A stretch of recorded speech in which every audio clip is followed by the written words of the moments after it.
대법원 2019년 4월 10일자 2017마 6337 결정입니다. 특허법원의 전속 관할에 해당된다고 본 이송 결정에 대해서 그 적법 여부가 문제가 됐습니다.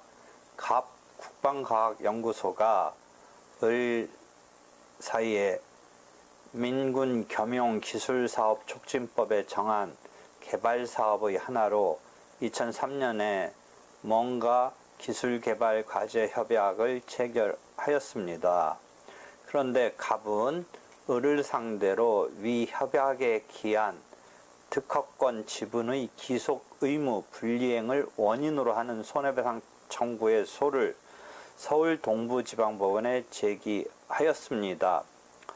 그리고 그 이후에 아마 좀 이따 보려는 법 개정이 있었는데요. 하여튼 그 사건이 2017년 7월 12일 원고 일부 승소의 판결이 선고되었고, 이에 대해서 원고 피고 모두 쌍방 항소하였습니다. 1심 법원이 서울 동부지방법원이니까 아마 항소심 법원이 서울 고등법원이 되었습니다. 이런 상태에서 2017년 11월 23일 서울고등법원은 위 사건을 심리 중에 특허법원으로 이송하였습니다.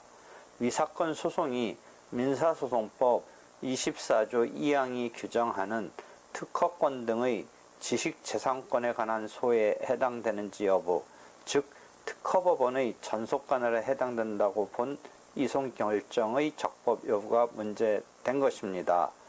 이 사안은 일단 특허권 등의 지식재산권에 관한 소에 해당되는지 여부, 그에 따라서 특허법원이 전속관할 개정법에 따라서 해당된다고 보아야 되는지가 문제된 것입니다. 법원의 이 관할 문제가 민사소송법에서 2015년 12월 1일 개정돼서 2016년 1월 1일 이후에 사건 등에 있어서 시행됐기 때문에 아마 그때는 아직 이 규정에 적용이 없어서 서울 동부지방법원에 제기하였습니다. 그리하여 2017년 7월 12일 날 원고 일부 승소의 1심 판결이 선고되었고, 이 1심 판결에 대해서 원고 피고 쌍방은 항소하였습니다. 항소심 법원인 서울고등법원은 2017년 11월 23일 항소심의 사건을 특허법원의 관할이라고 하여 이송하게 된 것입니다. 그래서 위 사건이 민사소송법 24조 2항의 특허권 등 지식재산권 등에 관한 이런 소의 경우인지가 문제되면서, 만약 그렇다면 2017년 즉 1심 판결은 2017년 7월 12일 선고됐기 때문에 이 새로운 개정된 규정의 적용이 있게 됩니다. 그래서 일단 이 사건에서 특허법원으로 이송을 했는데, 원고 측이 이 경우에 이송의 결정에 대해서 문제를 삼았습니다. 그래서 특허권 등의 지식재산권에 관한 소에 해당하는지 여부, 그래서 특허법원의 전속관할에 해당하는지 여부가 문제된 것입니다. 쟁점은 2015년 11월 1일 날 민사소송법 24조 2항 3항이 개정되었습니다. 민사소송법 24조 2항 3항을 보면 특허권, 실용실황권, 디자인권, 상표권, 품종보호권 등의 이 경우 이해의 경우는 24조 1항에서 규정하고 있고 그 부분도 역시 개정되었습니다만 이 사건은 일단 2항의 규정의 적용 여부가 문제됐습니다. 2조부터 23조까지의 일반적인 보통재판적이나 특별재판적에 따른 관할법원 소재지를 관할하는 고등법원이 있는 곳의 지방법원, 그런데 서울고등법원이 있는 경우에 있어서의 서울고등법원이 있는 곳은 서울중앙지방법원 이외에도 동부지방법원, 남부지방법원 등이 몇 개가 있기 때문에 서울고등법원이 있는 곳의 경우는 서울중앙지방법원으로 한정되었습니다. 이렇게 해서 그렇다면 서울고등법원이 있는 경우에 서울중앙지방법원, 그 밖에 예컨대 대전고등법원의 대전지방법원, 광주고등법원의 광주지방법원, 부산고등법원의 부산지방법원, 대구고등법원의 대구지방법원의 전속관할로 하되 그 지방법원이 서울중앙지방법원이 아닌 경우에는 광역적인 관할을 인정하면서도 예컨대 서울중앙지방법원이 아닌 경우, 예컨대 부산지방법원이라든지 광주지방법원이라든지 이 경우는 서울중앙지방법원에도 소를 제기할 수 있다고 규정하고 있습니다. 그 다음에 이 시행일은 2016년 1월 1일 이후 최초로 소장이 접수된 사건부터 적용됩니다. 한편 이러한 법 개정과 함께 법원조직법이 개정되었습니다. 그래서 특허법원이 특허권 등의 지식재산권에 관한 민사사건의 항소속 사건을 심판한다고 규정하고 있고, 이러한 특허법원의 권한에 속하는 사건을 고등법원 및 지방법원 합의부의 심판 대상에서 제외한다고 규정하였습니다. 즉, 위 1심법원의 항소심 법원은 이제 특허법원인 겁니다.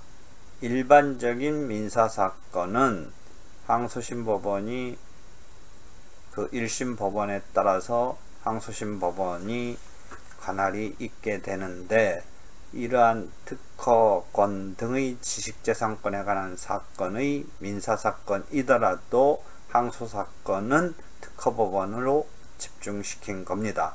종전에 특허 심결 등 취소소송의